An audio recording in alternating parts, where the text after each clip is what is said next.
I'll welcome you to our third and final Courageous Conversation here in Montgomery County.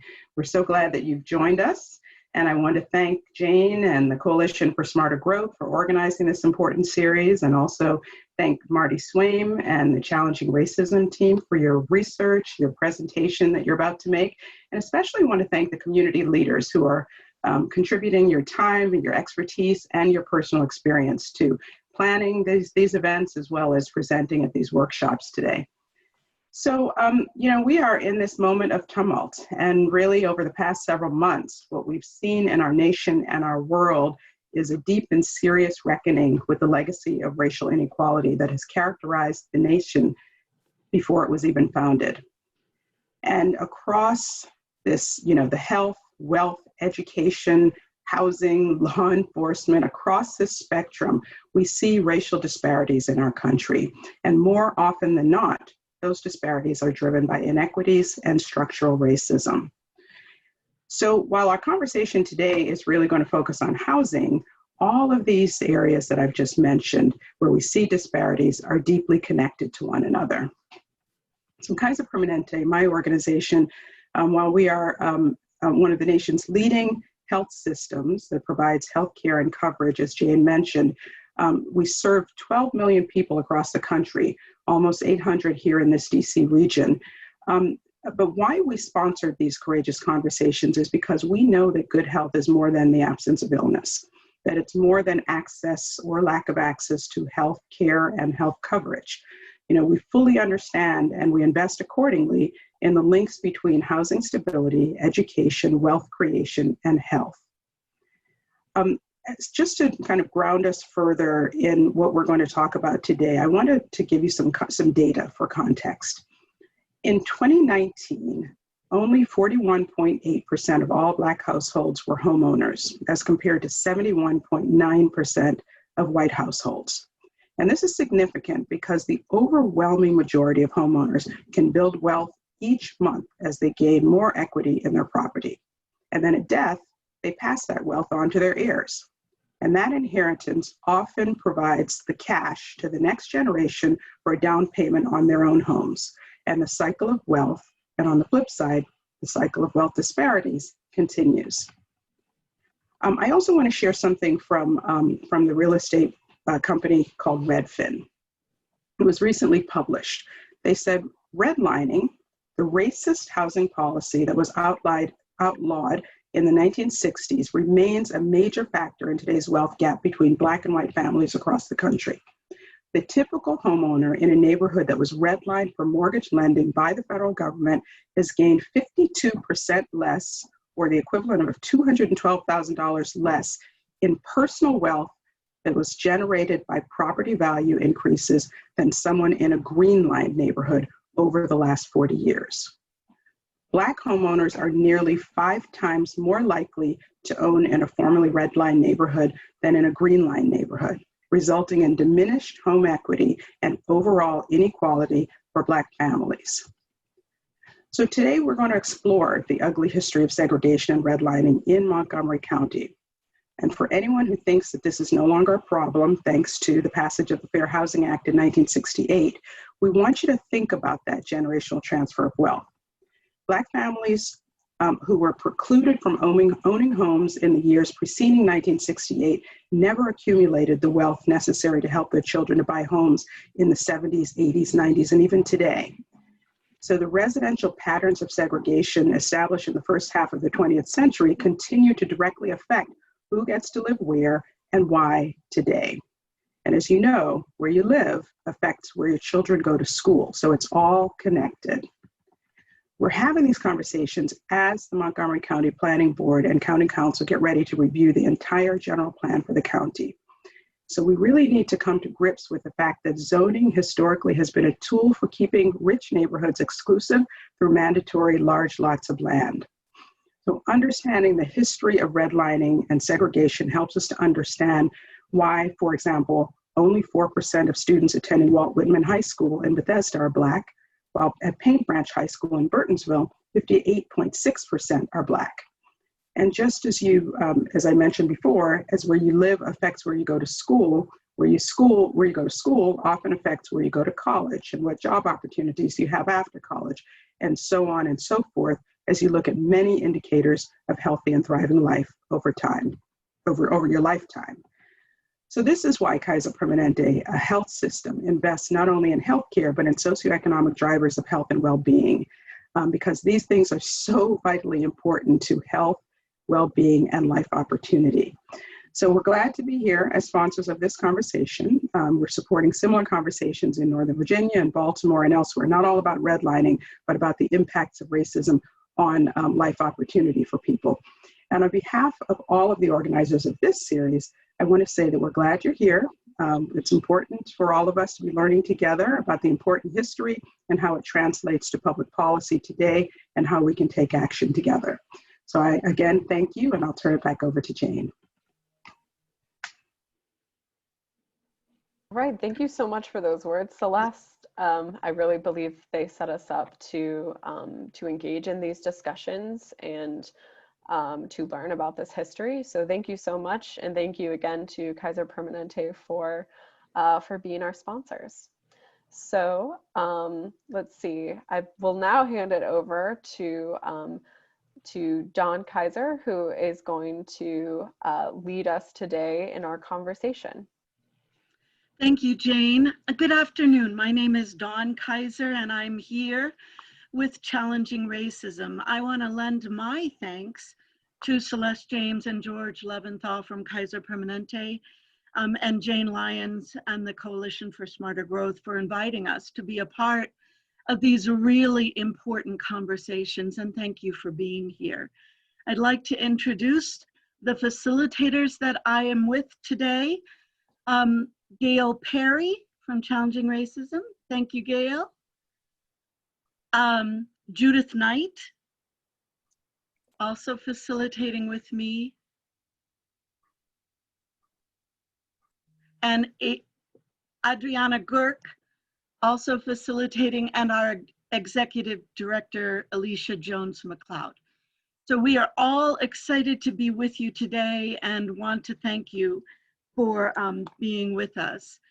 As we start today, I would also like to acknowledge the land that we sit on today, land that once belonged to tribes including the Pamunkey, the Nengamick, and the Piscataway, and also previously enslaved people who worked the land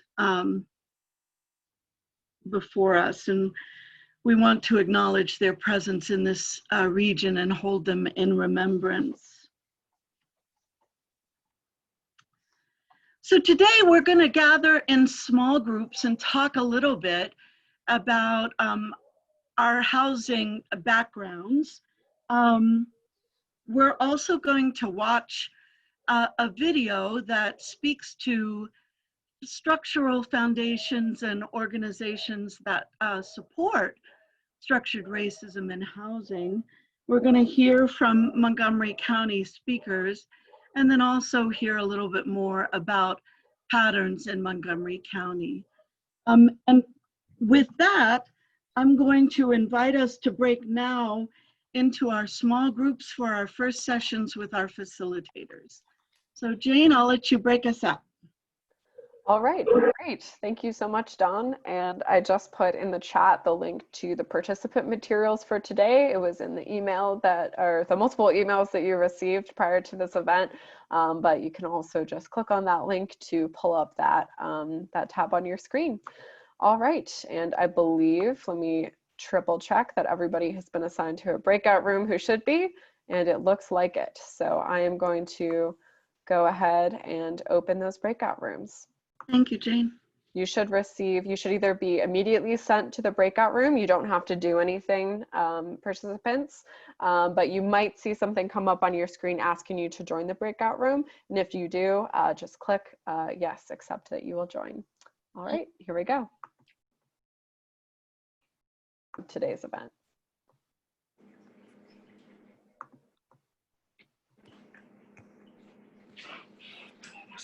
There we go. Can you hear me?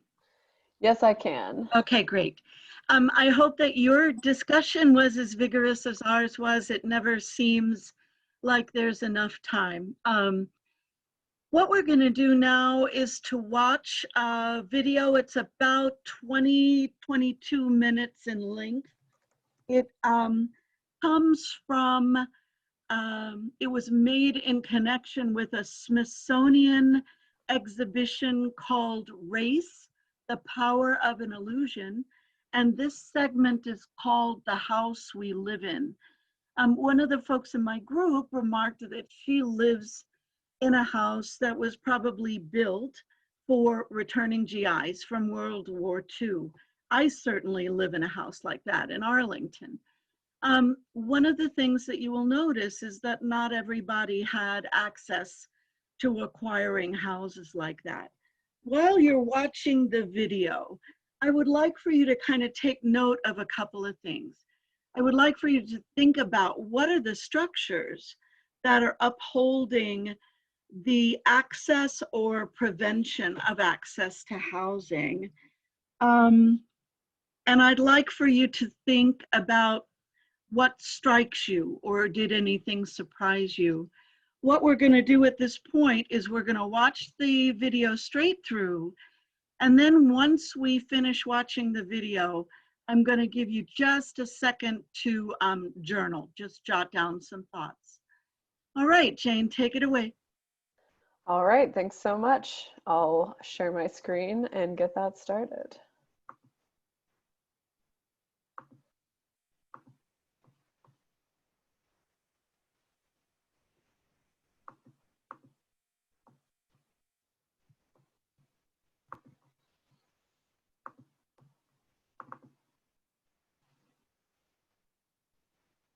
Your blood's the same as mine. Mine's the same as his. Do you know what this wonderful country is made of? It's made up of... World War II found the U.S. at war with Nazi Germany and Japan. Films like the 1945 Oscar-winning short, The House I Live In, called for national unity and ethnic tolerance. What is America to me? A name. And these other distinctions which had carried so much power in an earlier period, Celt, Slav, Anglo-Saxon, started to fade away. They had no purchase because those distinctions didn't seem to hold the key to any social questions that were worth answering anymore. The more important and more pressing political social questions seemed to hinge on black and white. All races and religions. Sinatra's song was one of tolerance, but the line that sang of "my neighbors black and white" was cut from the film. So long, man.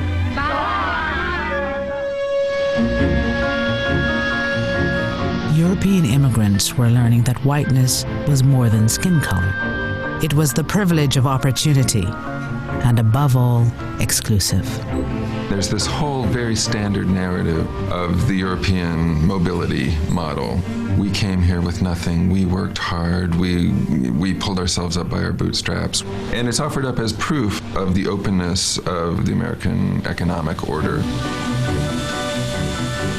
Left out of the bootstrap myth of European ethnics was access to opportunities closed to non-whites. Roosevelt's New Deal reforms offered many Americans a path out of poverty. This Social Security measure gives at least some protection to 50 million of our citizens. But the original Social Security program excluded farm workers and domestics, most of whom were non-white. And many unions locked blacks and Mexicans into low-paying jobs or kept them out altogether. But perhaps the best example of how European ethnics would finally gain the full benefits of whiteness came with an innovation in housing at the end of World War II.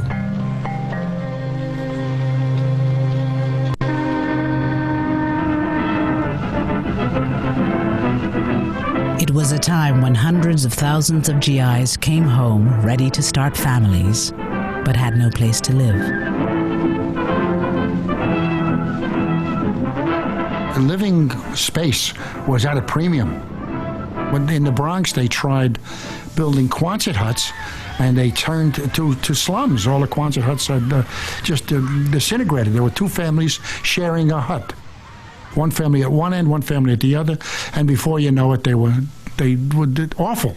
FHA came to the rescue by ensuring long-term, low monthly payment mortgage loans. Veterans needed homes for families. They turned to a revolutionary New Deal housing program. It would racialize housing, wealth, and opportunity for decades in ways few could have imagined. In the 1930s, the federal government created the Federal Housing Administration, whose job it was to provide loans, or the backing for loans, to average Americans so they could purchase a home. Due to the stimulation of the National Housing Act, from every section of the country come reports of vastly In order to purchase a house in America prior to 1930s, you had to pay 50% of the sales price up front. The new terms of purchasing a home was that you put 10% or 20% down, and the bank financed 80% of it, not over 5 years, but over 30 years at relatively low rates. This opened up the opportunities for Americans to own homes like ever before. The average person could own that home. If these terms sound familiar, they should, because this is essentially the same financing scheme that allows most Americans to own their homes today. Federal programs and banks sank millions into the home construction industry. Their message to veterans: you can afford a new home. Buy a new home now.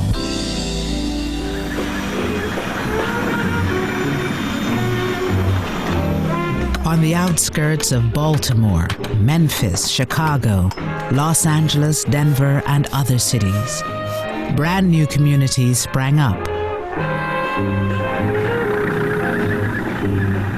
One of the most famous was a Long Island potato field, transformed into 17,000 new homes. It was called Levittown. Tax dollars helped make the single-family home a mass-produced consumer item. The American dream had a new name: suburbia. You have to remember the people who came here in 1947, 1948 were young ex-GIs whose uppermost concern was taking advantage of the GI Bill and making things better for themselves. Before moving to Levittown, Herb Callisman and his wife Doris lived in a cramped attic apartment in New York City. And when we began to look for an apartment, we found that the apartments were $100, $125, $150 a month. I know that's unbelievable today, but it was too expensive for us. And out here in Levittown, the mortgage payments was $65 a month. Your kitchen dazzles every eye. A brand new sink, a built-in oven, a new refrigerator, and a... If you were buying a Levitt home in 1947, 48, 49, 50, and 51, you would get, this would be your kitchen. You would get a GE stove, GE refrigerator, and a Bendix wash machine. It would be part of the real estate.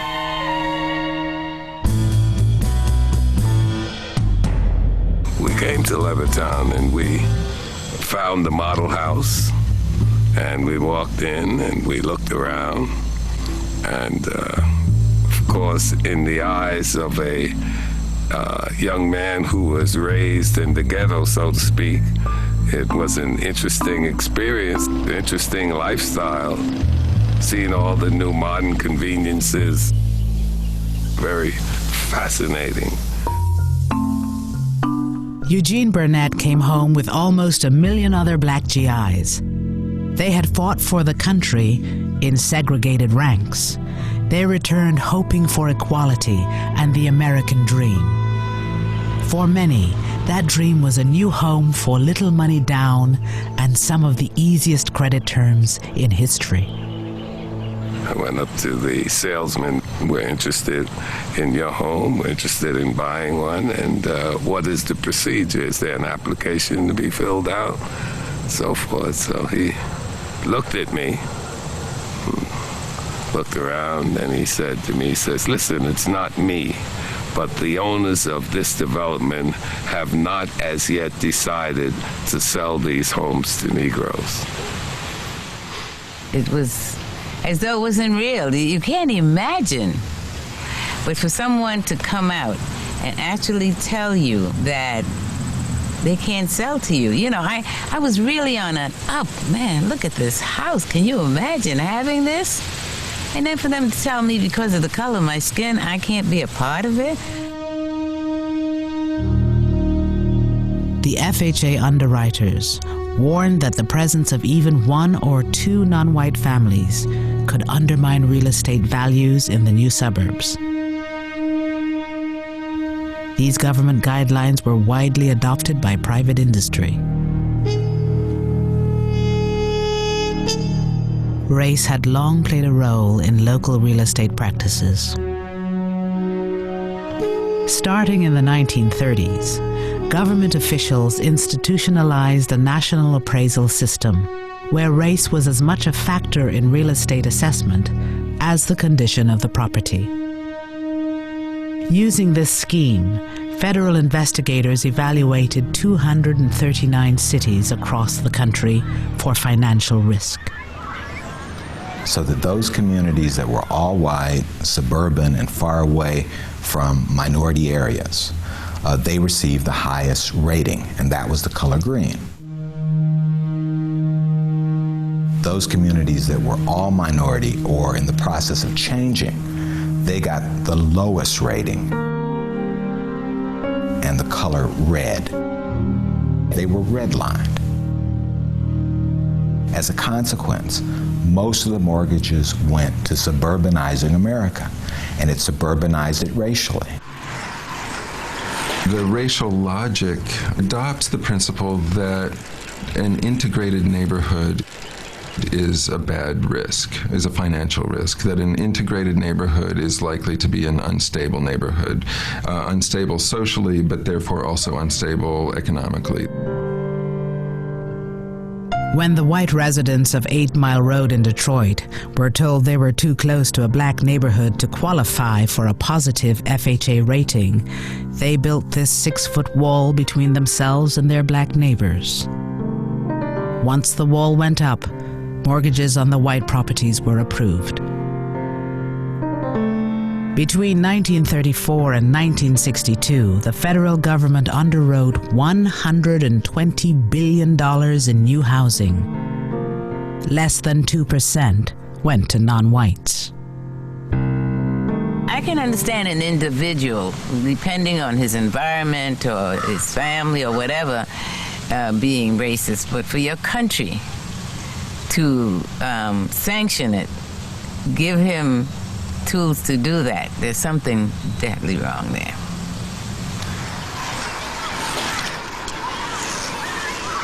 I think we had the golden chance after World War II, and we flubbed it, because here we had a GI Bill that was that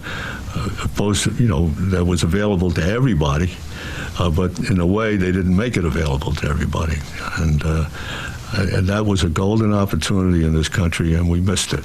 We really missed it. You can always tell, can't you? A town with good real estate people is a more substantial community because more people own their own homes. That's right. And now it's sort of hard to believe that the federal government nationalized and introduced redlining. In a funny way, it wasn't just giving something to whites, it was constructing whiteness. Whiteness meant, as in the past whites had meant being a citizen and being a Christian, it now meant living in the suburbs.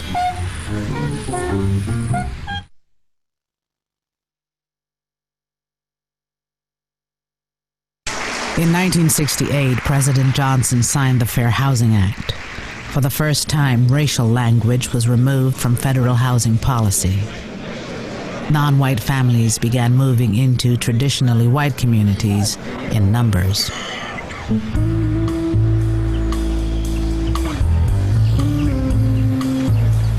We lived in an apartment, a two-family house in Queens, and when we came here, it was the first time we had bought a house, and I was looking for everything in the storybooks. The Frisbees moved from Queens to suburban Roosevelt, only a few miles from Levittown. Like the Frisbees, many non-white families would discover the economic value of race in the real estate market. They watched as their homes and neighborhoods in suburbia declined precisely because they had moved into them.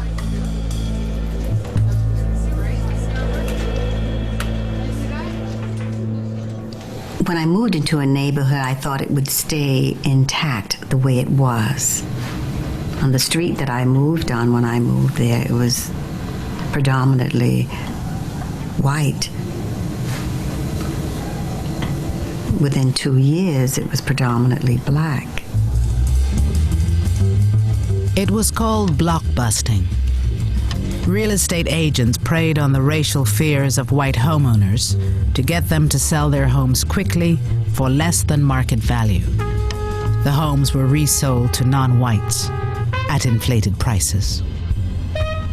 Well, they would say, you know, we're having black people move in. Now, I will give you cash if you want to sell me your house. Do you want to stay with black people next door to you? And that's the way it went on. And as Bunny said, a lot of the people just said, yes, I'll take the money and run. And that's the start of the white people leaving. As more black and Latino families moved to Roosevelt, real estate became more and more depressed, just as the FHA had predicted. But why? I have an idea my house is probably worth around 120 in this town. But what it would be worth in Wantor or Garden City or some other place, probably around 200,000 or better. Now you're talking about 80,000. You said to me one time about why do people dislike the blacks? Well, money-wise, there's a reason. Not that you dislike the blacks so much, but you dislike what happens when a community turns from white to black. It wasn't African Americans moving in that caused housing values to go down in Roosevelt and other neighborhoods. It was whites leaving. When a neighborhood, a previously white neighborhood, starts to integrate, even if individual whites don't have personal or psychological animosity or racial hatred, they still have an economic incentive to leave because they recognize that others might make the same calculation and leave first. So you get a vicious circle where whites calculate that other whites are going to sell when a neighborhood integrates, therefore they want to sell first to avoid losses, and they actually make it happen. They make white flight happen. And if you think about African Americans, if African Americans are 20% of that market, it means that 80% of the people are not looking in those places for homes. So the prices of those homes declines or stays stable. And banks contribute to this by continually making loans in regions that are on the rise, white communities, and making it difficult to get loans in black communities. So there's a difference. There's a lack of symmetry that's important to keep in mind. So it's not the same when whites are all by themselves, because when they're all by themselves, they're taking all the resources with them. They're taking all the amenities with them. But when blacks are by themselves, they can't get loans. They don't have a decent tax base. There are no jobs, and then that becomes associated with black space. In the end, what happened to Roosevelt happens in many neighborhoods when white families and businesses flee. The tax base eroded, schools and services declined. the town was seen by county officials as a legitimate dumping ground for welfare families. At one point, we had explicit laws that says whites are on top and blacks are on the bottom. Today, we have many of the same practices without the explicit language. And those practices are largely inscribed in geography. And so geography does the work of Jim Crow laws. So many people are confused as why after 50 years of civil rights are our schools still segregated? Why are our housing markets still segregated? Why are our jobs still segregated? And again, a lot of this is a function of how we've reinscribed the racial geographic space in the United States. That structure is still what we're living with today.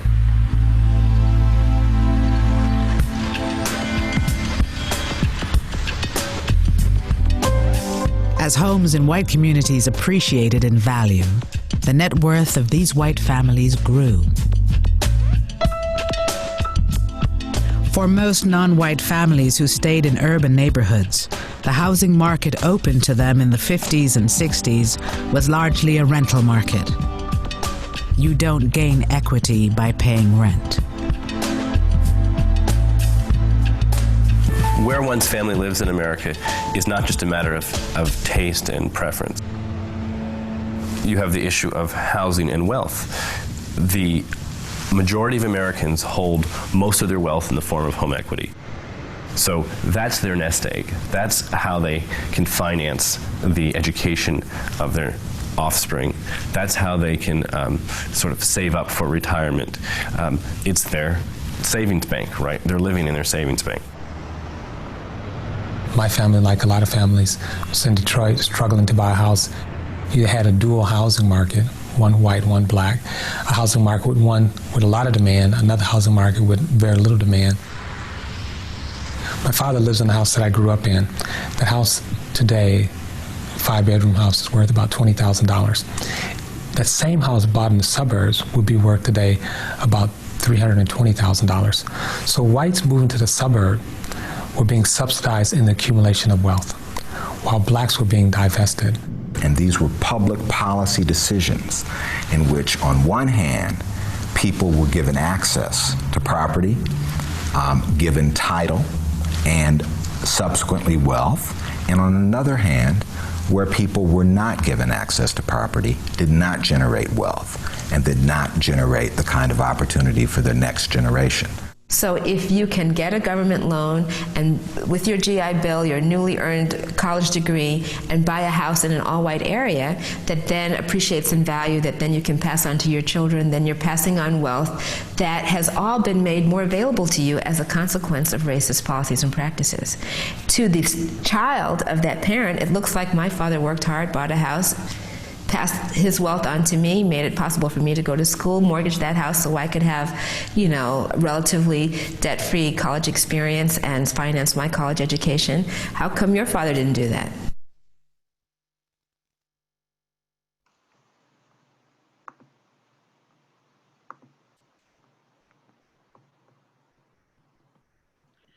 So if you would take just a second and jot down on a piece of paper, what did you learn that surprised you in this video? Or what did you see that was striking? And then secondly, what are some of the structures that supported this racist system of housing? So if you just take a second and write down those things, we're going to come back to those in a little while.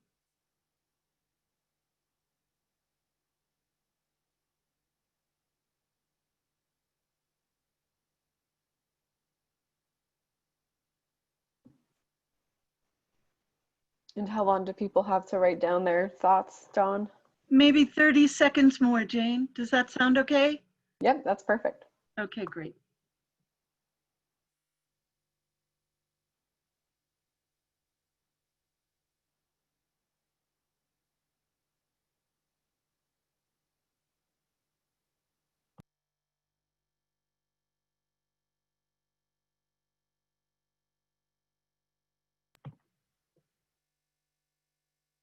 All right, if you could finish your word, I'm going to turn this back over to Jane for stories from Montgomery County. Thank you, Jane.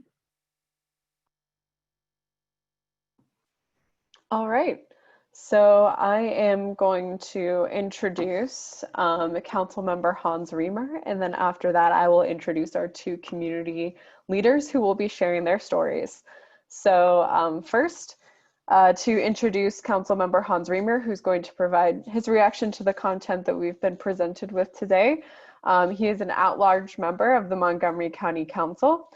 He serves as the chair of the Planning, Housing, and Economic Development Committee, so the chair of the committee that is extremely relevant to these issues, as well as sits on the Transportation and Environment Committee. So thank you so much to Councilmember Riemer for being able to join us today and for sharing with us your thoughts. Thank you. Thank you, Jane. Thank you, Coalition for Smarter Growth and Kaiser and everybody. It's so great to be with you today. That video was incredible. I hadn't seen it before. I've read The Color of Law.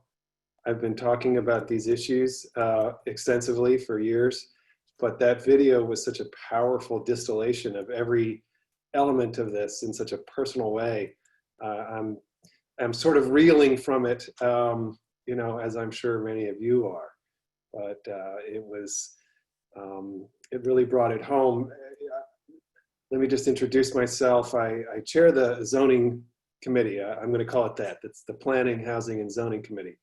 But that's the committee where we craft the long-term rules and regulations for the use of land. And everything that we've heard about is fundamentally about regulating the use of land and regulating the geography of wealth and the geography of opportunity. And that's what zoning does. And what was so powerful to me was the comment, which was is probably the biggest thing I took away from The Color of Law by Dr. Rothstein, that the situation that we see about us today in the world with segregation, I think many of us have grown accustomed or grew accustomed to the phrase de facto desegregation, which was sort of like accidental organic segregation. And I think many of us believed that it was one thing that the government had certain rules that created, legalized, or mandated segregation. But what existed around us in the world today was just the inevitable consequence of human behavior. And what that video, I think, does a very, very powerful job explaining in the book as well, is that there really is no such thing as de facto segregation, that the world that we see around us was intentionally created by government policy. And that policy is zoning, and it's mortgage finance, and it's many, many other things as well. And when you, I think, accept that, you know, then I think you have an obligation. I feel an obligation to do something about it. You know, it is a government policy, and therefore it must change. It can change, it has to change, and it must change. This conversation that we're having, I think, is so important because it's kind of within a community of people who I believe really have the same goals. You know, this is not a conversation necessarily among people with very strong differences of opinion. I think we generally want the same thing. And I think that's where this needs to start, because there has been a kind of denial syndrome. You know, just as the right wing has denial over climate change or COVID, I think there's been a denial about housing and zoning in the progressive movement.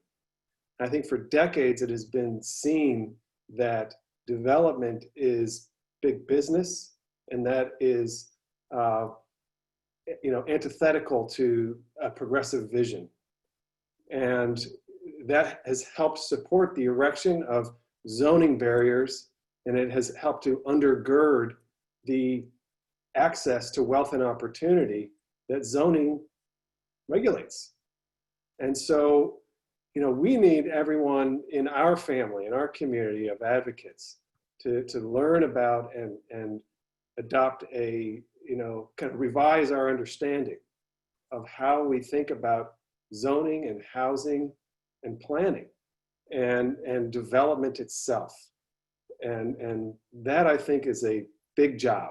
It's a long-term, conversation and an education process. But if we do it, I think we will ultimately break through here. We had a very interesting debate last year about accessory dwelling units. I had proposed that we would change some of our zoning rules to allow people to build apartments in their basement or in their backyard. And the criticisms that we heard were not only from people who were racist, and there were certainly those, but a lot of them were from people who were not, who said, oh, our neighborhood can't take that many more people. What about the impact on stormwater? What about the impact on our schools? And it's just those kinds of things are how zoning and all of these regulations erect barriers.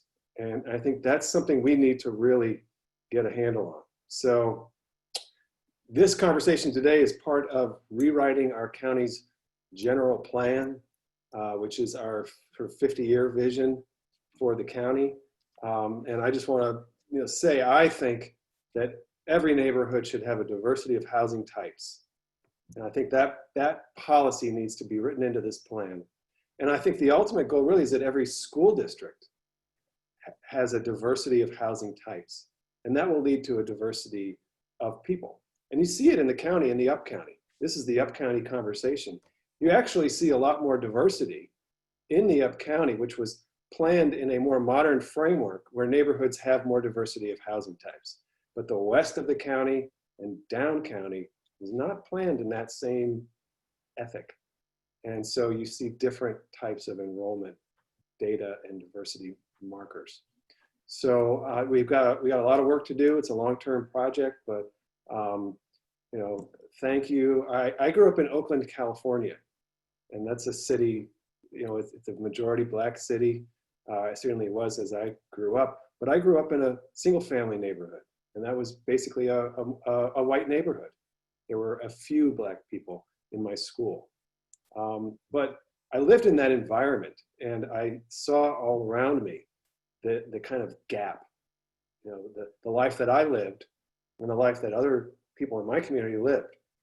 And that affected me very powerfully.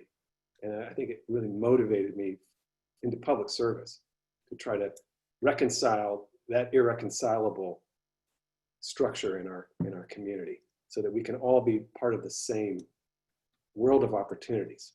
And land use and zoning is at the core of it. So I look forward to working with you, and thank you for being part of this conversation today.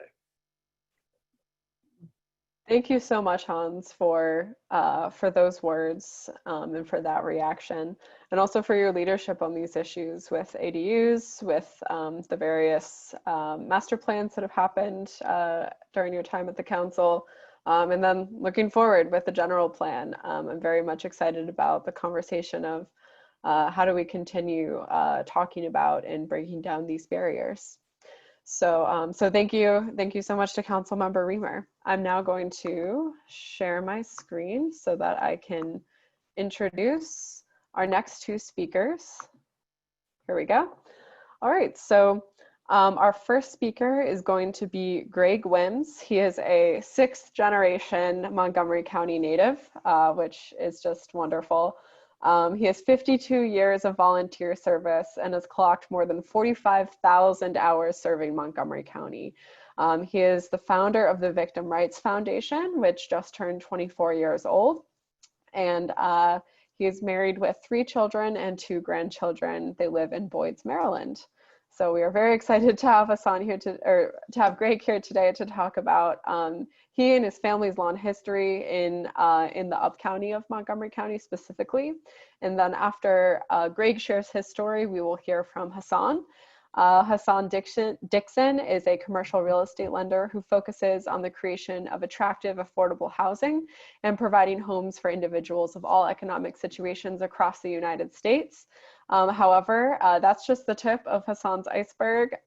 Aside from his full-time job, he is a mentor for elementary school kids throughout Montgomery County, and also serves as the Quality of Life Chair for the Upcounty Citizens Advisory Committee.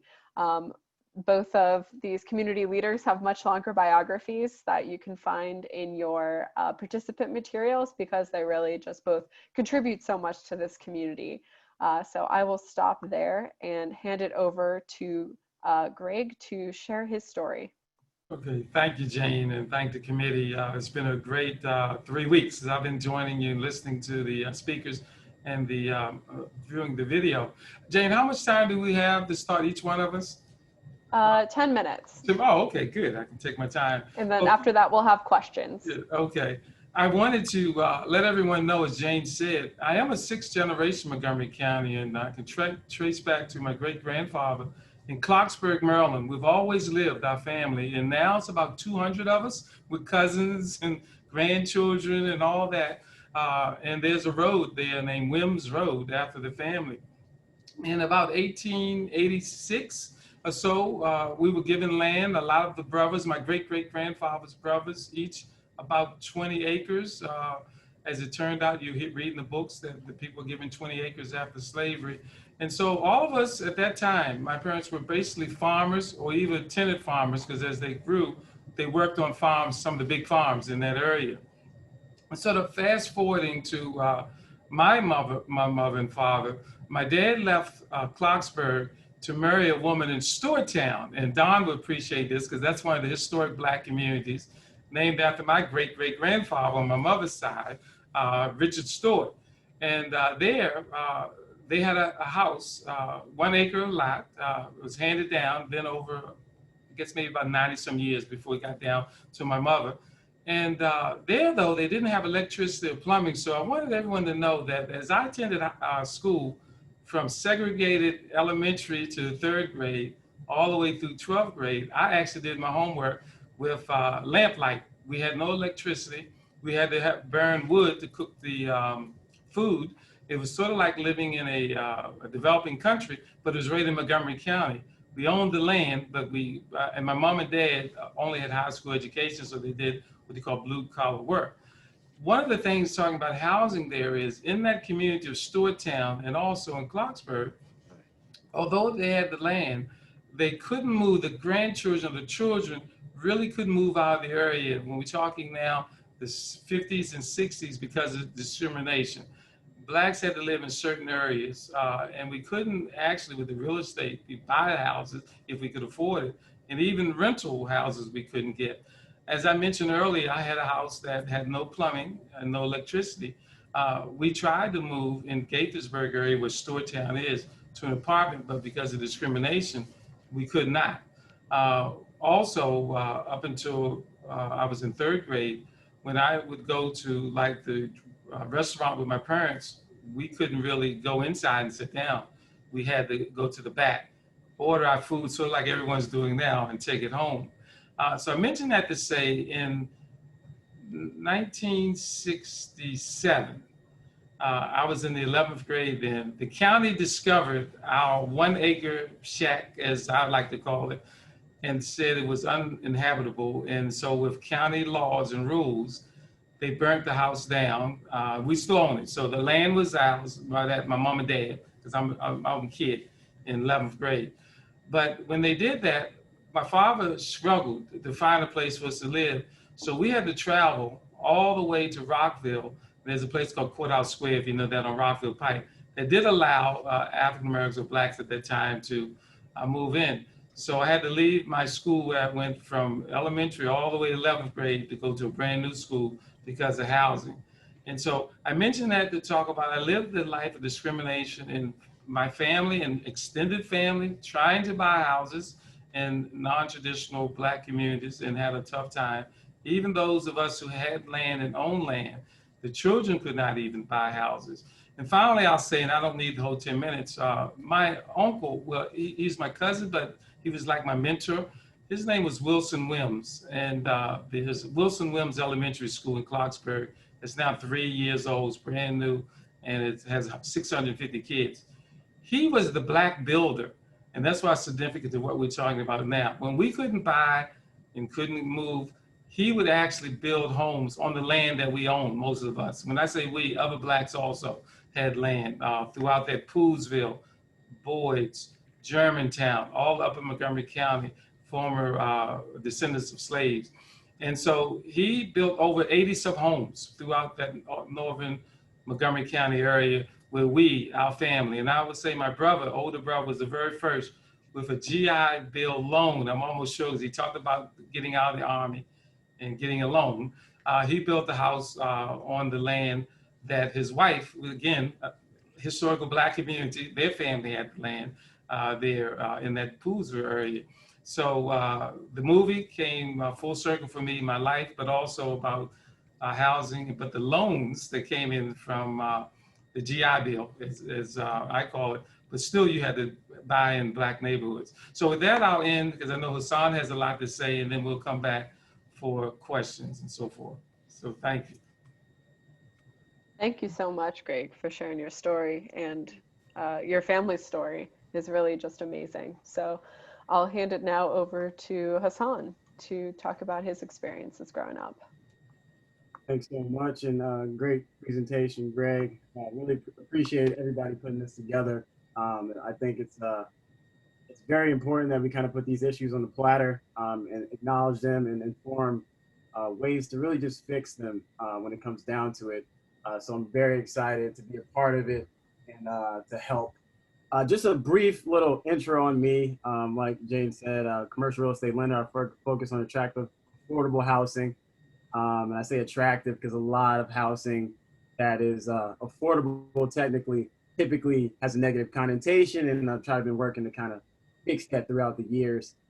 When it comes down to it, born and raised in Germantown, Maryland. Went to elementary school here, middle school, high school, graduated from Northwest High School, went on to college at Temple University, and went on to Georgetown University to get my master's degree in finance.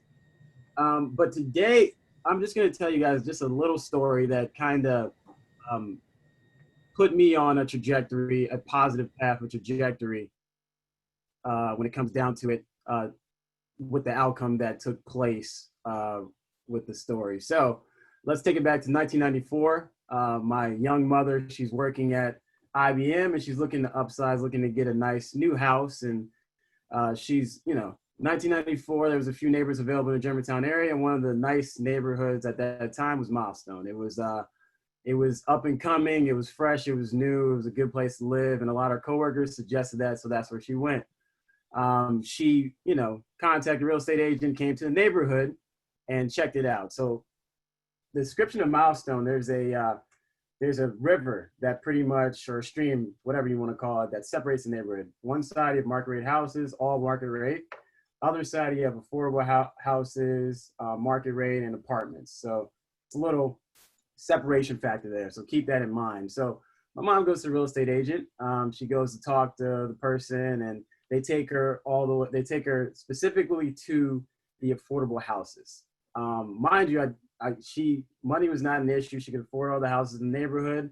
But apparently that day, only the affordable houses were available. And she wasn't really a fan of those houses. And it's unfortunate because the reality is the affordable homes there are obviously lesser than the market rate houses. And that's a bigger issue that if we talked about that, we'd be here all day, but that needs to be fixed as well.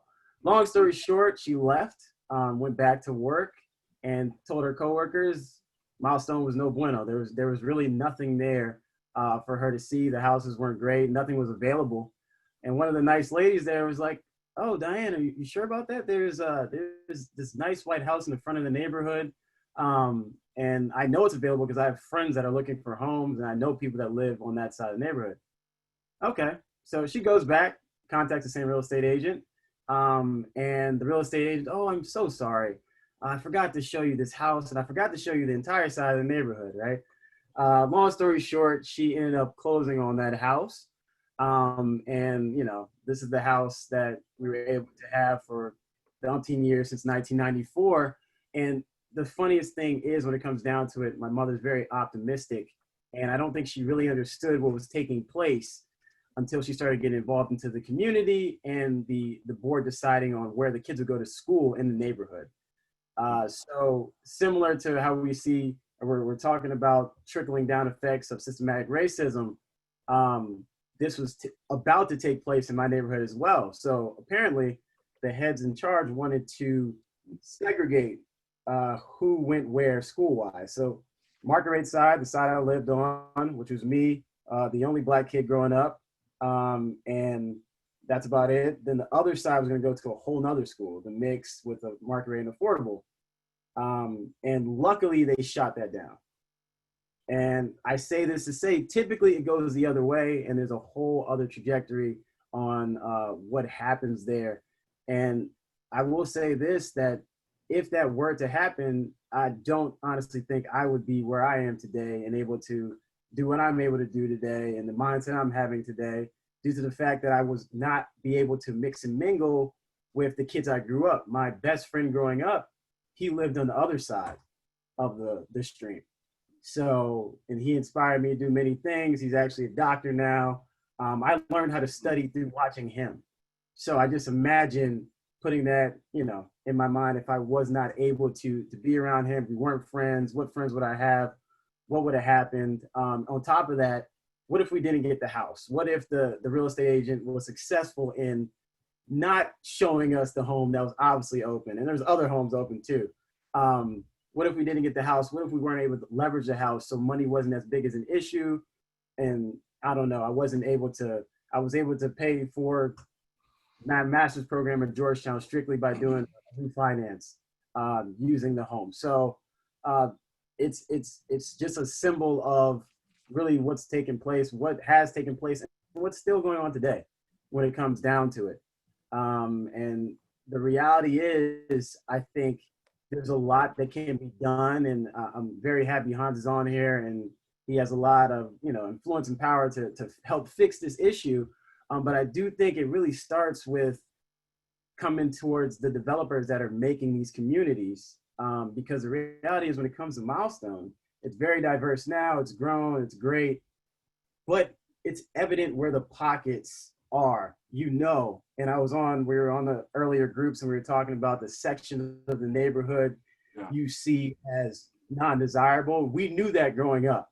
And it's, you know, as a man of color, as a black man, it's ironic. I remember having that perspective growing up and seeing and looking, in essence, as a kid, a little down upon people on the other side or in these set pockets, or sometimes feeling unsafe, which is ironic and ignorant to say, but that's the truth of the matter. That's what was really taking place, the mind cultivation that in essence, the community kind of set up growing up. But I think it's important to kind of work through that for many developers, community developers, to really mix and mingle and make all housing as equal as humanly possible. And, you know, I'm on the financing side, so I understand there's a monetary issue with making affordable housing, all that stuff, but it's doable. You work with the state, you work with the federal government to get it done.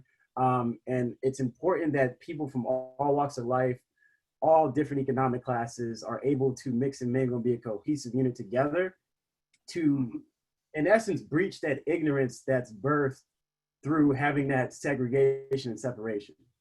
And by doing that, in essence just depletes the fear that really leads to the segregation in the first place, right? So that's why I'm really happy to have this conversation, guys. And at the end of the day, it's really important that we continue to work through this. We continue to just push people to have a higher mindset when it comes to change in making this a different situation than it is currently. Because even though, you know, 100 years later, all these years later from all that's taken place, we're still kind of in the same boat. So it's gonna really take us and like minds like us to really work through that and fix that. So again, I appreciate it so much, guys, for the time, and open to any questions you guys may have. Thank you so much, Hassan, for sharing your story. And I think it's also especially interesting, the fact that you were able to highlight the connection between schools and housing, and the way that the districts are drawn can sometimes just further entrench the segregation in our communities. So as was mentioned, there's now an opportunity for people to ask questions to Greg and Hassan. And please send those questions to Alicia Jones with Challenging Racism. She will be the person fielding and asking the questions for us today. So you can use the chat function and then select Alicia Jones and send her your question, and she will ask it on your behalf. And I guess just to get started, while people are writing their questions in the chat, I am interested in asking to hear both of your perspectives on what are the particular challenges to creating more integrated communities, specifically in the Upcounty. Is there anything unique about the Upcounty that sort of presents these challenges?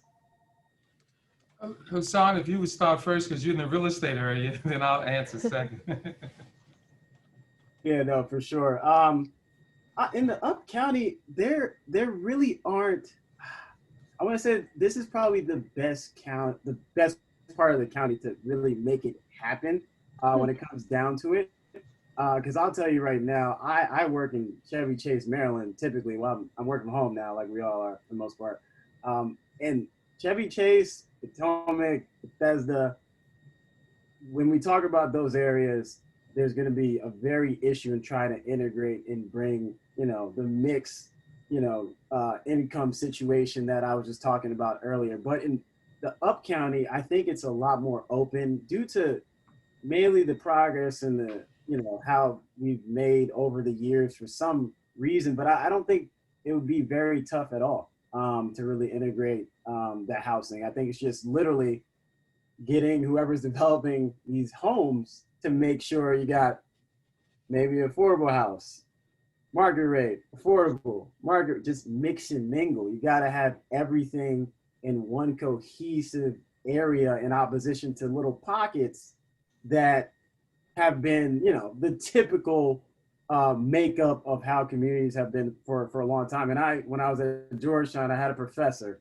and he literally said, very ignorantly, he was like, the people that are in the market rate homes don't want to be next to the people in the affordable homes.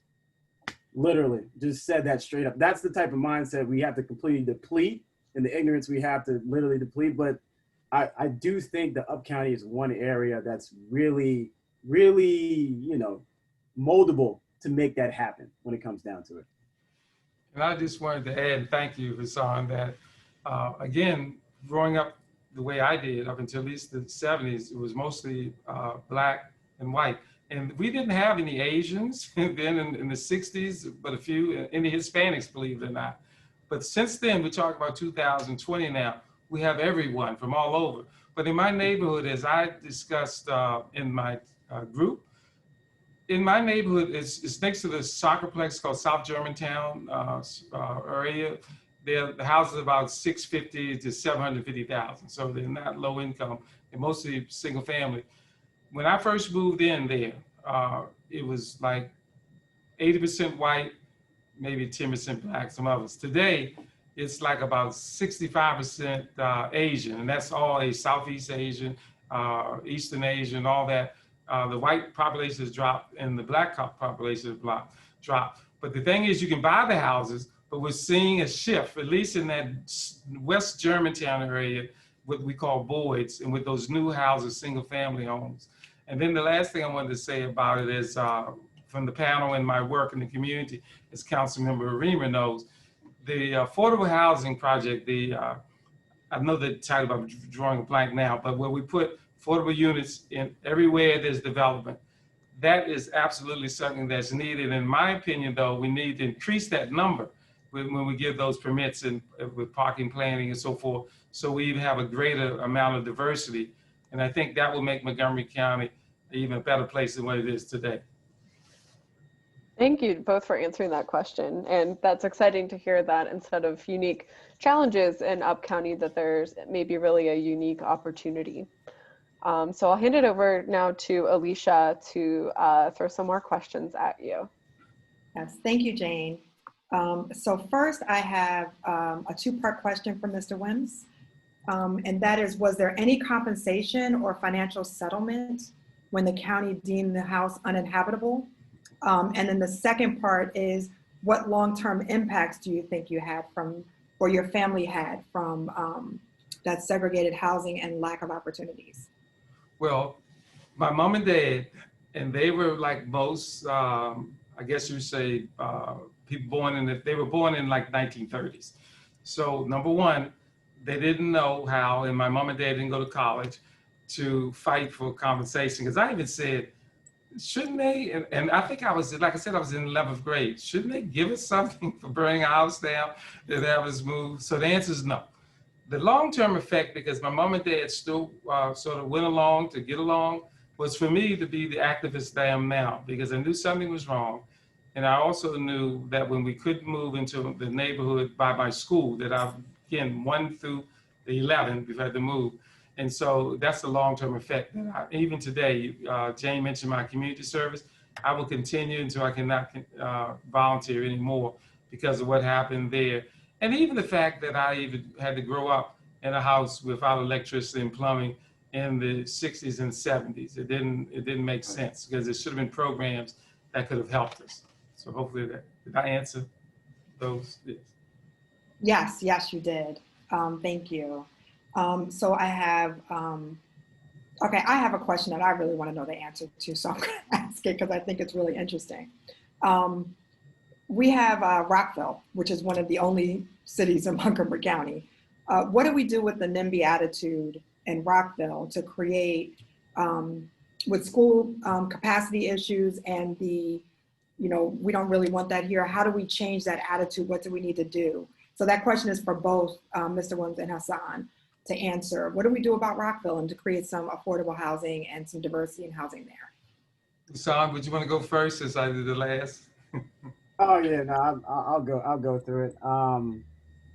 When it comes to Rockville, I'm gonna definitely stick to the basic premise I've gone with the entire time, is just having the individuals that come in there and develop these homes have a mixture of both, you know, attractive, affordable homes and market rate homes, and that's how you're going to get a mix and mingle of all cultures and backgrounds and all that good stuff when it comes down to it.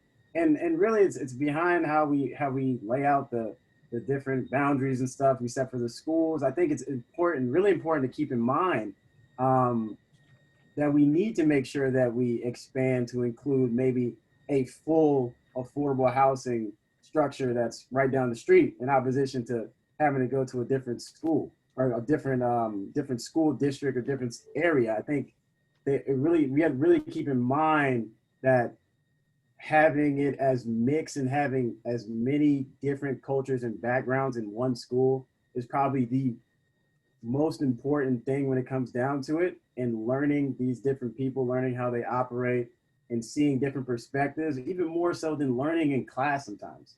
Like it's very important that we kind of go out our way to do that. So one, I really think first and foremost, neighborhoods should just be completely integrated when it comes to different economic situations, and we have to be very conscious when it comes to the boundaries that we set. It can't just be this one set group of kids going to these set schools when it comes down to it. So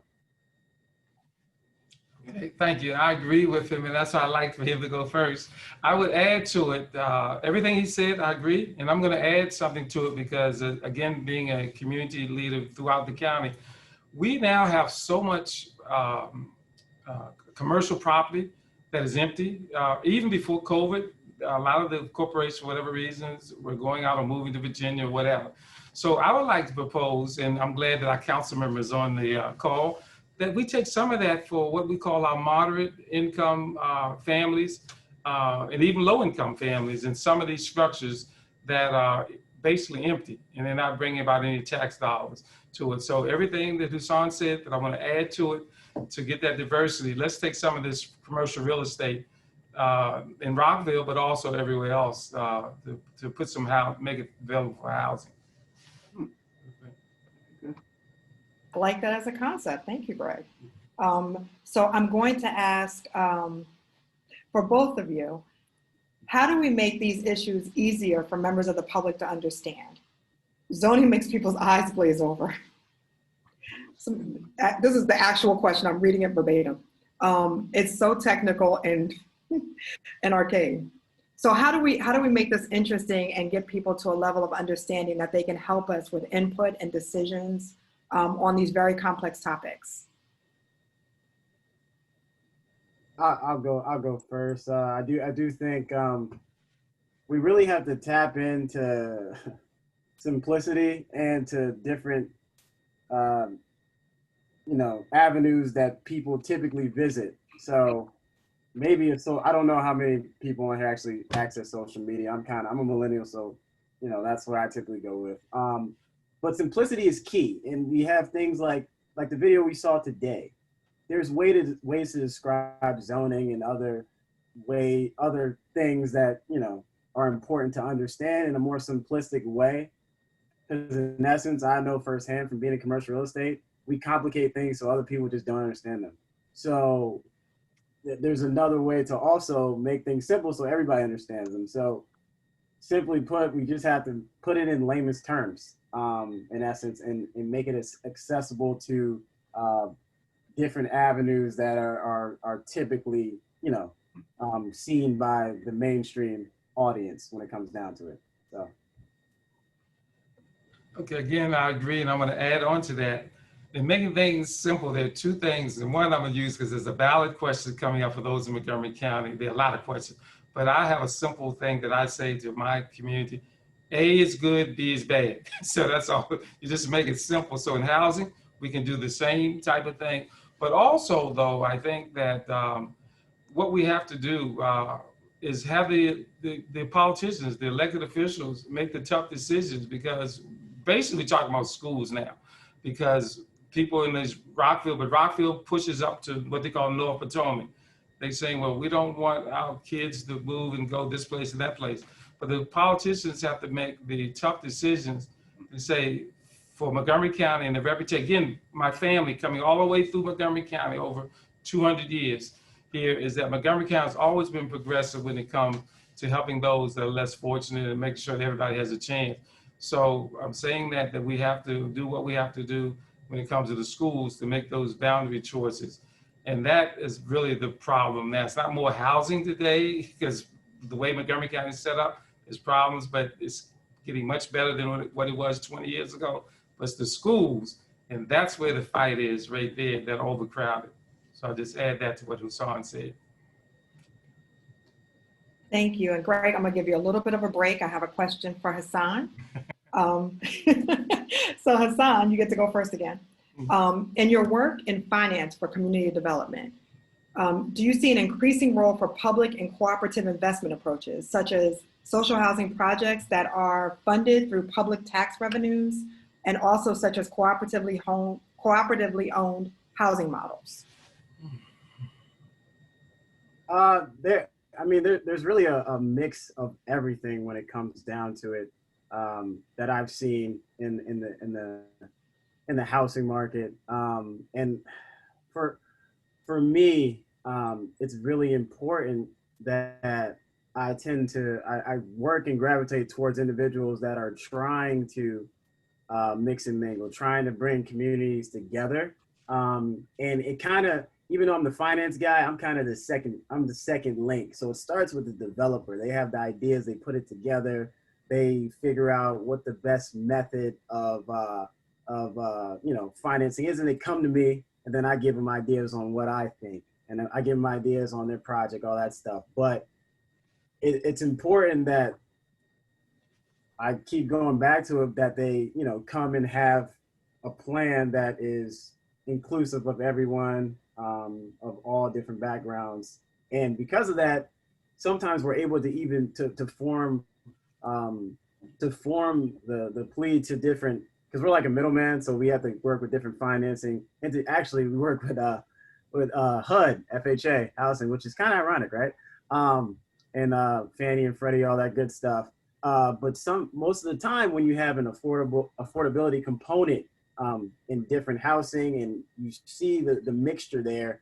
Some of these agencies are actually growing up. They're like to the point where they're becoming more acceptable of that in opposition to strictly market rate stuff, which is good. So in essence, it starts with the developer having the foresight to really be like, all right, look, I'm gonna make this inclusive community. And we have seen that these financing entities we work with are very happy to take that in. For example, I work hand in hand with Stacy Spann from the Housing and Opportunities Commission, Montgomery County a lot. And his whole vision is exactly why I'm in commercial real estate. We make attractive affordable housing, we mix and mingle all the units, we scatter all affordable units with market rate units, we build a cohesive community. And currently I'm actually working through a package to pitch to Fannie Mae to finance their entire community, entire portfolio of a mixture of affordable market rate houses. And the basic pitch is that, look, these are affordable houses, and you know, this needs to take place. We need to come together, and it's a more powerful pitch that way. So they're more accepting of that direction in opposition to market rated homes when it comes down to it. And I've seen that for the many years that I've been working in the real estate realm. So there's progress. There's definitely progress there. So I'm going to ask a question of both of you now. So we have this Thrive project, the Thrive 2050. Yes. It just says Thrive in my notes. But how can we best use affordable housing with the Thrive planning sessions that are coming up in order to actively engage participants to make sure that we have a diversity of housing, a diversity of affordable housing? We address all of the things that we need to address to make our community as diverse as possible. I know that's a big question. Could you tell me, Husan may know, but what is Thrive again? Thrive. I'm not familiar with it. That's So you'll hear more about Thrive later. That's what I'm going to give a presentation on in a little bit. But it is the county's new general plan update. So it's going to be a revisioning of where and how we grow for the next 30 to 50 years in the county. So when we're thinking about how and where we grow in the next 30 to 50 years, what should we be thinking about? I guess is another way to look at that question.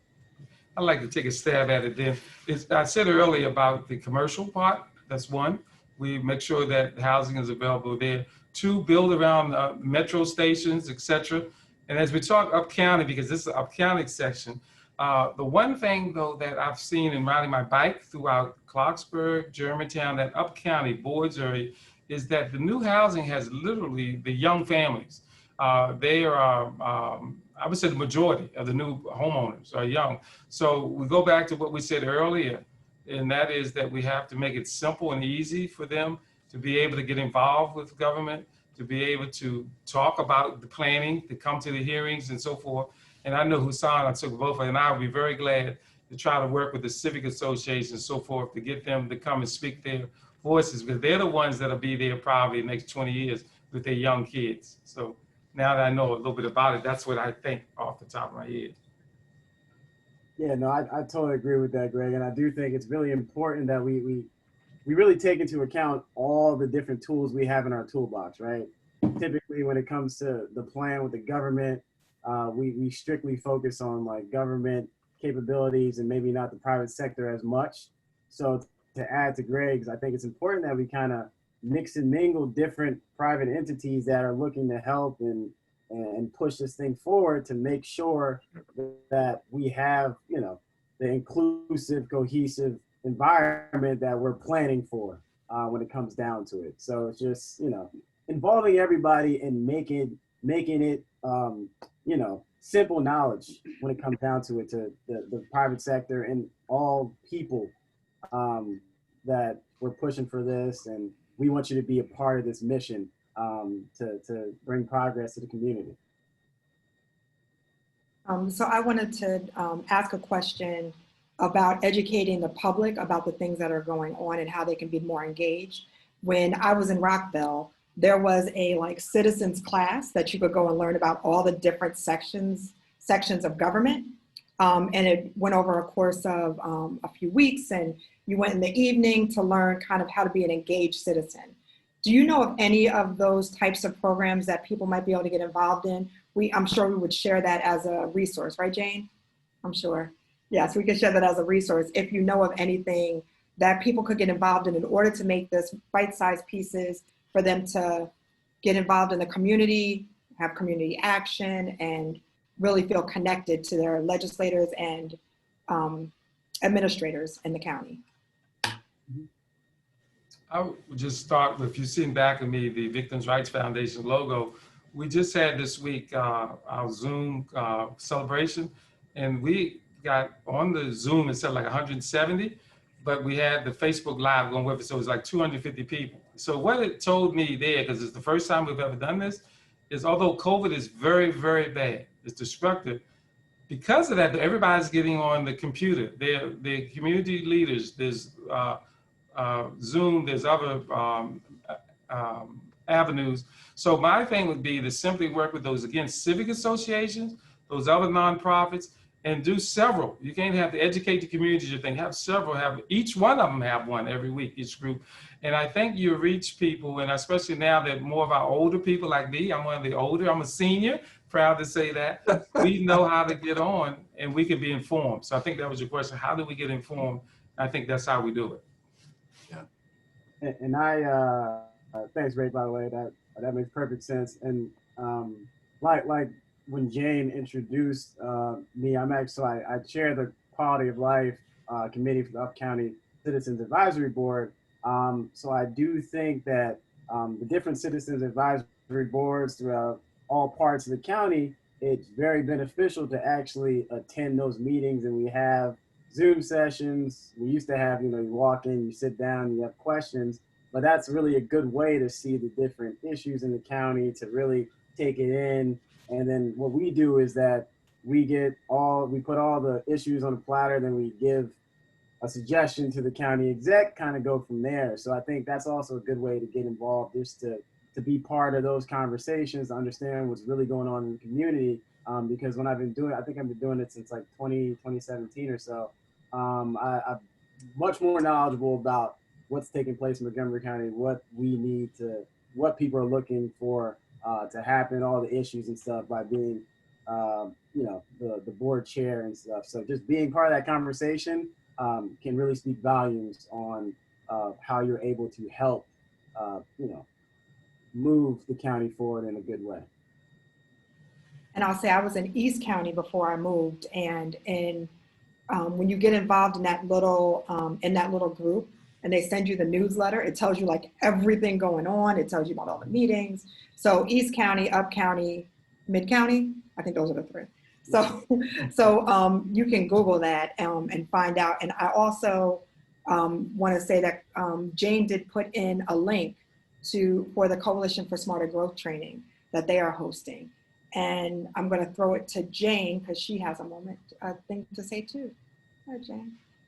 Yeah, and I think that this will just about wrap up our conversation, since wrap up this part of the conversation. We still have another hour of the program. But yes, and that's my alarm telling me that we are at that moment to move on to the next part of the program. But yes, I put in the chat a link to register for the Coalition for Smarter Growth group, Montgomery for All. We'll be hosting a advocacy training on September 17th that goes through exactly that. How does the county council work? What does the planning board do? And helping people to demystify some of these processes. So thank you so much to Alicia for helping to facilitate that Q&A. And thanks again to Hassan and Greg for sharing your stories, and to Councilmember Reamer for being here to listen and also to share his perspective. So now I will share my screen and hand it over to Dawn to talk a little bit more about the historical context of segregation in Upcounty. Thank you, Jane. I think that sometimes these patterns of housing have been in place for so long that we don't even realize where they came from. But what you will see in this presentation here is that they have been in place, and they were put in place not by accident, but by intention. And yes, they have been in place for a long time. So Montgomery County, for all of its existence, has been its location between Baltimore and Washington, D.C., has always been important. And from the time right before the Civil War, Montgomery County was the home to large numbers of free Black men and women. Mr. Wims mentioned that his family had access to owning property shortly after the Civil War. And that was a case for a number of Black folks who lived in Montgomery County. About 1865, Black persons were able to acquire property. Eventually, there were some 40 small Black communities in Montgomery County, many with schools. A number of those schools were paid for half by the owner of Sears Rosenfeld, paid for half by Rosenfeld and half by the members of the community. You see on the screen Emery Grove United Methodist Church, which has been a fixture in Montgomery County for many, many years. All right, next slide, please.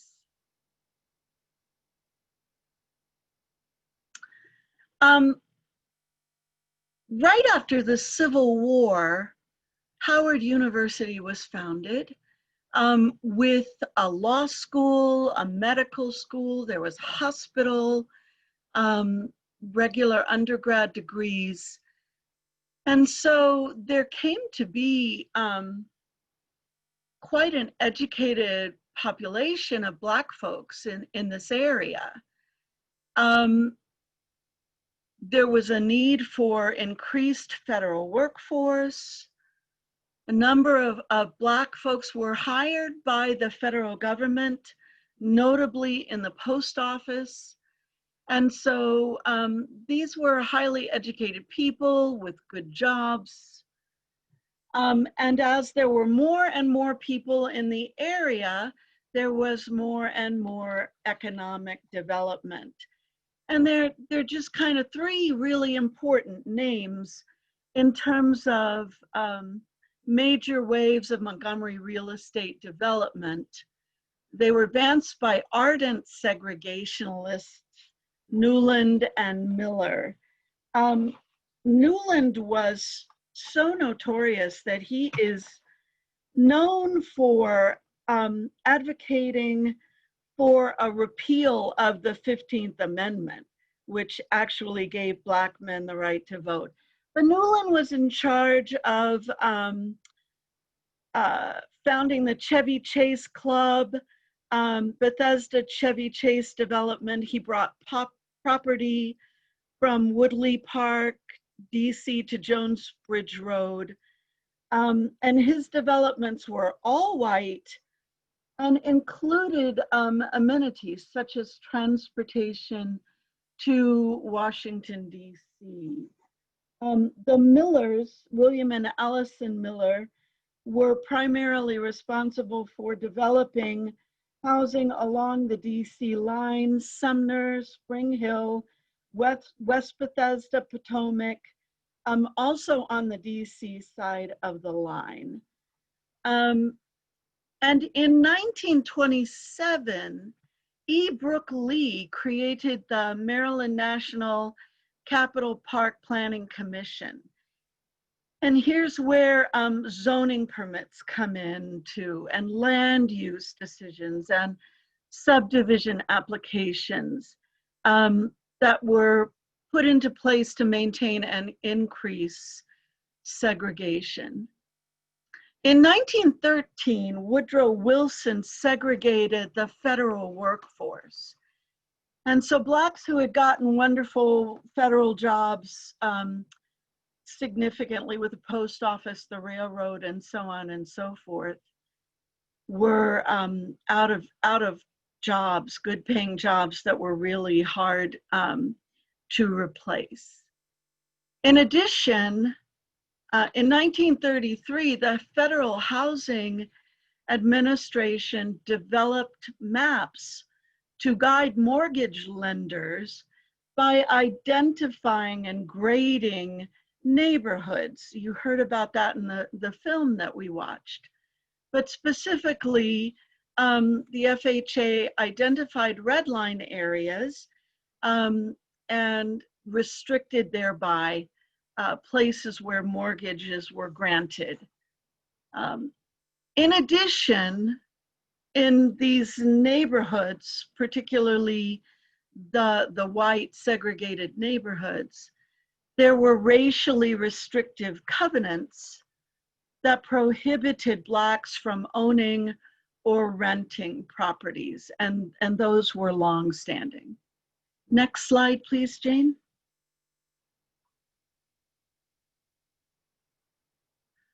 So we saw the Emery Grove United Methodist Church established in 1874. Germantown was established in 1840. Gaithersburg, 1878. In Upcounty, the Boyd's Negro School is a very important landmark and is now home to the Boyd School Historical Society, which still is in existence. Scotland area is an interesting Black neighborhood. Oftentimes when developments came, increased land use developments and so on and so forth, the county would come in to Black neighborhoods, Black housing developments, and deem housing uninhabitable or the neighborhoods uninhabitable. And so they would raise these neighborhoods, oftentimes not compensating the inhabitants. Oftentimes they were not, they didn't have access to utilities, electricity, plumbing, sewers, paved roads, and so on and so forth. The Scotland residents decided to raise a coalition. They saw what was going on and they raised a coalition called Save Our Scotland. And part of their intent was to make sure that Scotland residents were compensated for the loss of their property. And they were successful in that. And there exists today, I think, the second edition of the Scotland Community Center, and still today, historic residents of Scotland still live in that area. Okay. One of the things that's significant about Upcounty, particularly Germantown, in 1974, Germantown developed a master plan that included a large share of townhouses and was an intentional effort to increase affordable housing. And I think that speaks to some of the diversity that you see today in Upcounty and some of the desire to kind of increase that. Let's do the next slide, Jane. So here you see Scotland renovations in the late 60s and 70s. There's the groundbreaking at the community center. Next slide. Okay. And this is an example of a school that was built in one of the Black communities. Usually 1 or 2 rooms, oftentimes no bathroom facilities inside, and so on and so forth. Okay, next. All right, now we get to the maps, and what we're going to take a look at is the initial 1936 FHA maps, which are designated by the graded housing areas. And then we're going to see where we are today with more current maps overlaid. So here we are And the housing is graded by several different areas. If you will look, you can see the very dark green areas. A is how they're designated: Bradley Hills, Chevy Chase. Those are designated as the most desirable areas. And then in the slightly darker green, newer, better class housing. And those are seen right here beside Chevy Chase and Bradley Hills. And we're going on to, let's see, the lowest grading that we see in this map is seen in H, which is where we saw a lot of Black designated housing. So, Kensington, unregulated, individually built, lowest grade for white residency. So here we are. All right, let's take a look at the next slide from 2018, and we're gonna kind of overlay it on these map designations that you see. So this is racial predominance in 2016 with the 1936 FHA graded residential areas. What you can see is that in the lowest graded housing, area H, there's no predominant racial group, no racial group with more than 50%. But I think the most striking thing is that the neighborhoods that were designated white, either the best grading or the next best, are by far in 2016 still white predominant, overwhelmingly.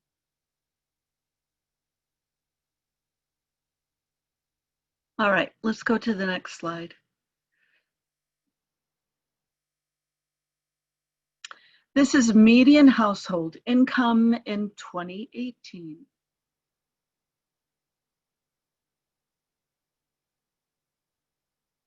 You can see in the east of the county,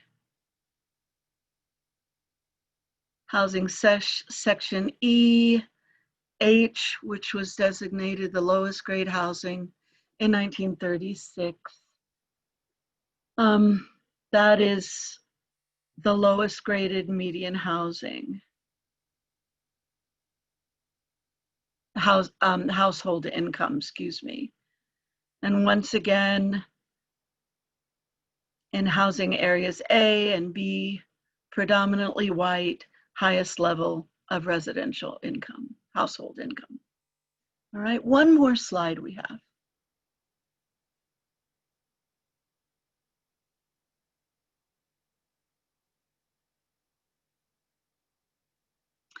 And this one is housing values. And once again, you can see how similar these maps are to what we saw in 1936. Not completely, but startlingly the same, I think. And what I hope you take away from this is that these patterns didn't just happen. They were set in place 100 years ago in some instances. They persist to this day. They continue to exist with zoning decisions. I think that not everybody understands this historical context, but it's something that I think it's important to see. So that's kind of a historical context.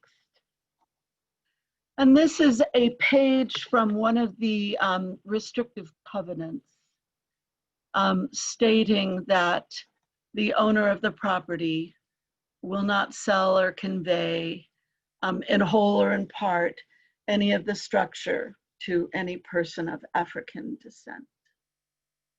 That's an example of one of the restrictive covenants from Bethesda, October 1924.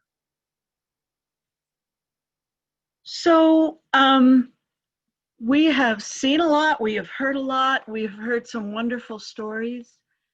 And I think what I'd like for us to do at this point is to take some time to go back into our small groups and kind of talk about the synthesis of what we've seen, what we've looked at, what we've noticed, and where we are at this point. So, Jane, would you set us back to our small groups, please? We'll come back in about a half an hour. Yes, before doing that, it looks like there is somebody who has joined with their phone number ending in 0804. I'm not sure who that is, but I'm going to assign them to a breakout room. And other than that, I think that everybody should be in the same breakout rooms as last time. All right, I'm going to open those rooms now.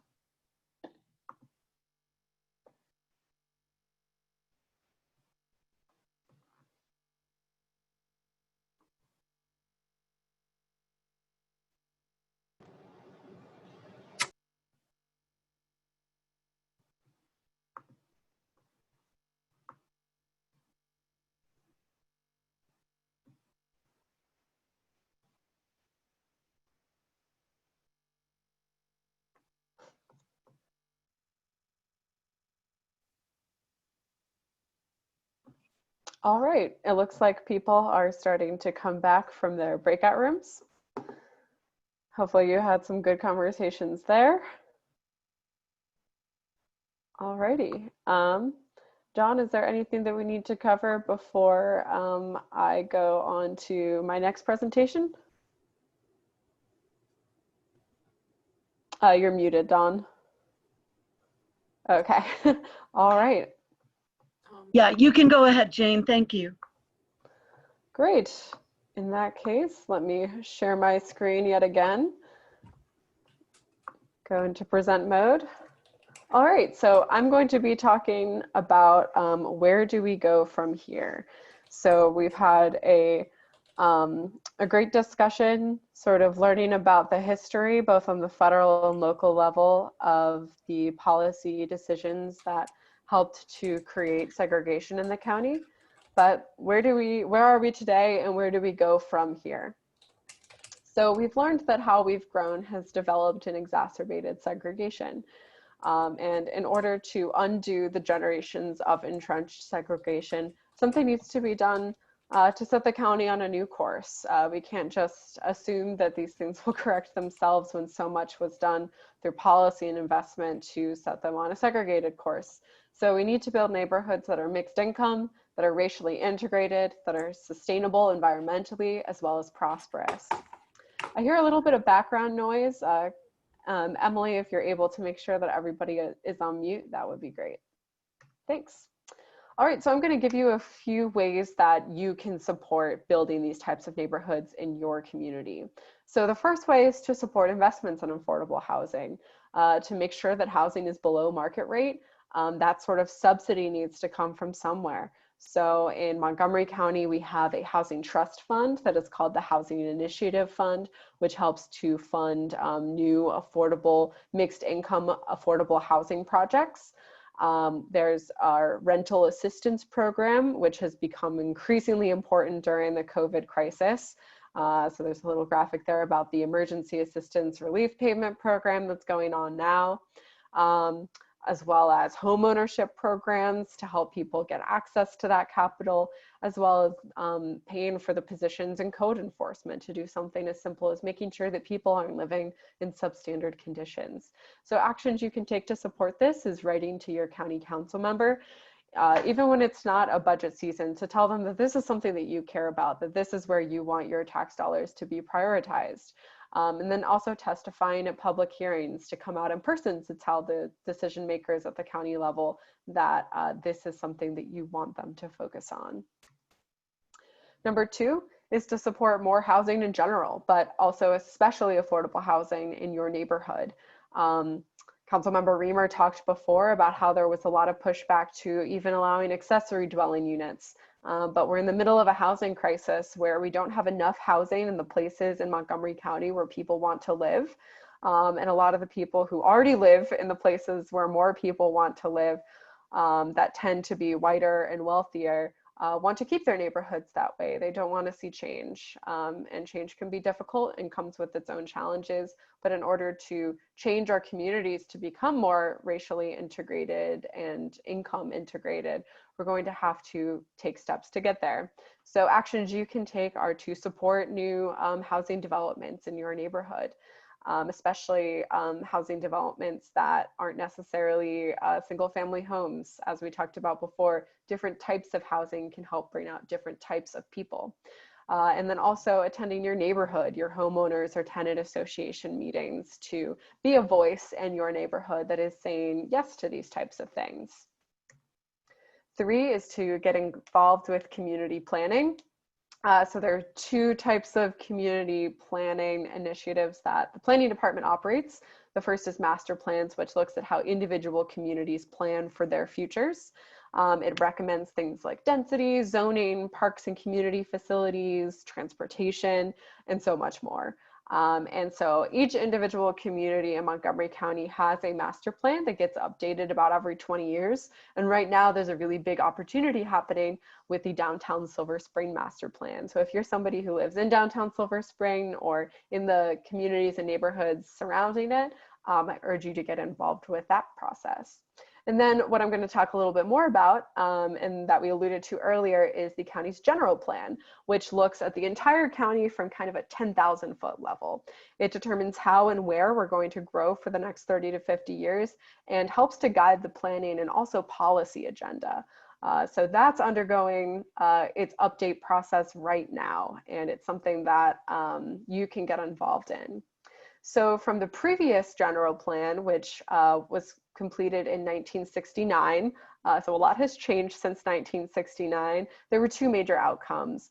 The first was the moderately priced dwelling unit program, which requires any development in Montgomery County of a certain size to set a certain percentage of the housing units aside for low and moderate income families. So there's a little graphic here to help you understand that, although its percentages are a little bit different than Montgomery County's.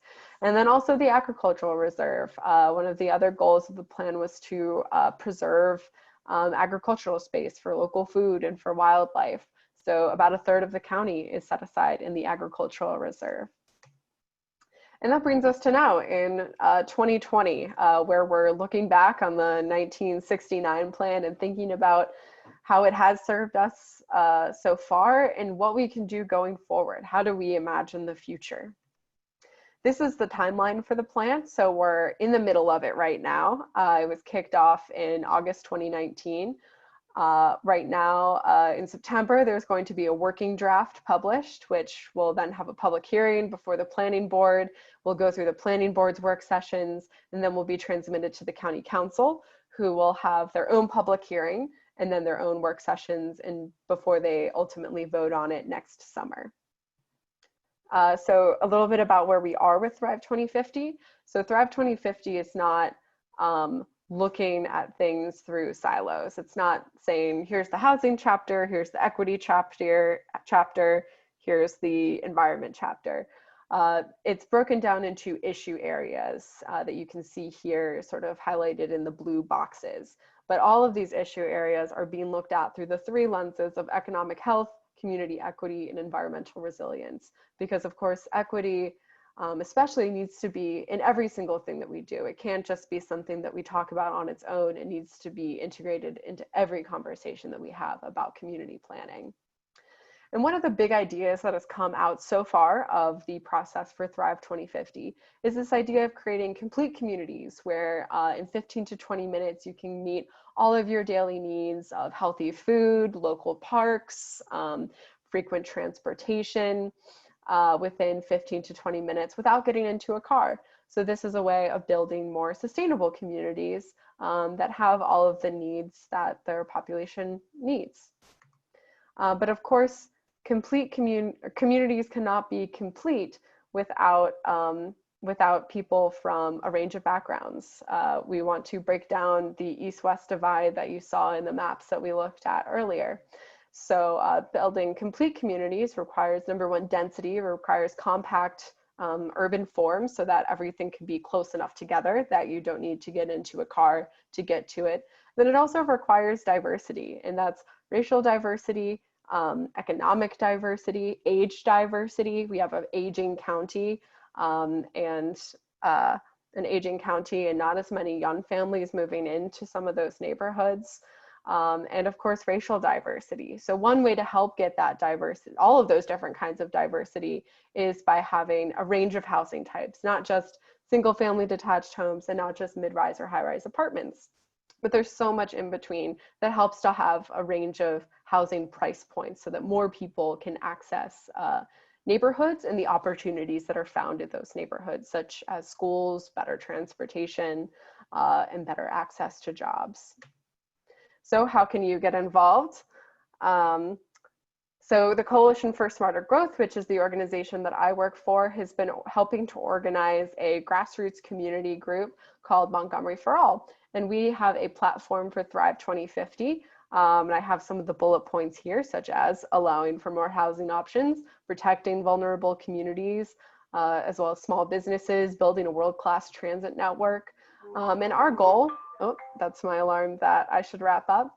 Our goal is to bring new voices to the planning table that haven't been represented in planning discussions so much before. So our goal is to represent the county's diverse racial, age, geographic demographics as much as possible. So we've been having monthly meetings, and our next monthly meeting will be September 17th, and it will be a smart growth advocacy training. And smart growth encompasses all of these issues of housing, land use, and transit, how they interconnect and go together with equity and environmental sustainability and prosperity. So I shared the link earlier about how to register for that training, but you'll also receive it in the follow-up email on Monday. So you can attend that to continue the conversation. As I said, join your neighborhood association and also get involved with one of the many wonderful organizations that is working towards racial justice in Montgomery County. Because of course, planning issues are not the only issues where there is racial injustice. So there are several organizations listed here, but also in your participant packet, there is a lot more information about groups to join, things to read, ways to continue this conversation. So I want to say thank you for participating today in today's courageous conversation. This could not happen without you. You will receive a feedback survey via email on Monday, and it would really help us, and we would really appreciate it if you would be able to fill that out. And before I turn it back to Challenging Racism for the final goodbye, I want to say a very special thank you again to our sponsor, Kaiser Permanente, as well as to Challenging Racism and the wonderful facilitators who helped to make today's conversations possible, and also to the planning committee who put months and months of time into these events and was able to help guide the way that we were going to structure them and the content that was included.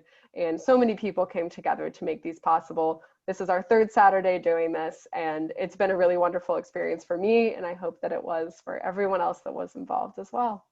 So with that, I'll throw it back to Alicia and Dawn for the closeout.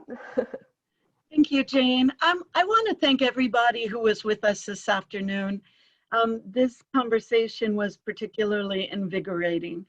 And to Mr. Wims and Mr. Dixon and Council Member Reamer, I am so grateful for what you had to say. Remember that these structures of racism were not put in place unintentionally. They were built with intention. They were built a long time ago. And to tear them down is going to take intention. And it's not going to happen overnight. But you guys are up for the challenge. I'm excited about what you're talking about. I'm excited about your work. And I thank you for the opportunity to be with you today. And with that, I'm going to turn it over to Alicia, our Executive Director. Thanks, Alicia. Thank you so much, Dawn and Jane and Ariadna and Judith and Gail. I appreciate all of your support. It has been a pleasure working with the Planning Committee for this fantastic event. This is our third week, and as Jane and I were just saying earlier, third time's the charm. I think this was a fantastic program. I enjoyed being a part of it. I would like to say that Challenging Racism does have a anti-racist living newsletter that we will sign you up for. If you don't want it, please just unsubscribe. But it gives you tips, tricks, events, programs, all kinds of ways to stay connected to anti-racist living going forward. And we do have a book club coming up in the end of September. That'll be in the newsletter. And again, I just wanted to say one more thank you to, of course, George and Celeste for sponsoring this. It has been a wonderful ride. Thank you, Jane, for being a partner with us, and we really do appreciate it. We look forward to all of your feedback and your continued support of making Montgomery County a more welcoming and diverse and inclusive place to live.